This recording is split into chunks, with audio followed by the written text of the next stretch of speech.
Okay, hear me out. I feel like narcissism gets a bad rap, but you're gonna have to really like hear me out on this. Whenever you talk about like this personality disorders, psychological disorders, or like stuff of that nature, the second you mention or bring up narcissism, it's met with like zero empathy. I feel like anything else, people are like, oh, well, let's be kind and understanding. This person's going through something. But like, you mention narcissism and they're like, whoa, stay away from that person. They're a narcissist.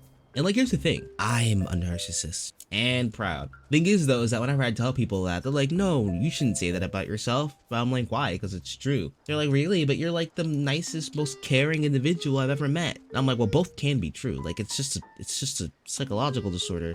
Like I can be a kind person who suffers from a psychological disorder. The thing about this kind of stuff is that it's just kind of a thing that you have to be aware of and work on every single day. It's like when you see like a depressed person who like is smiling, you wouldn't be like, oh, that person clearly isn't depressed, they're happy. It's like, well, no, like they're still suffering from the depression, you just can't see it. Like they haven't displayed any of the symptoms to you right now, but they're there. And narcissism should not be treated any differently. It's just a thing that you have to work on every single day, and you probably should be. Trust me, I'm 100% correct and perfect, and everything that I say should be listened to and heeded like gospel. You're welcome.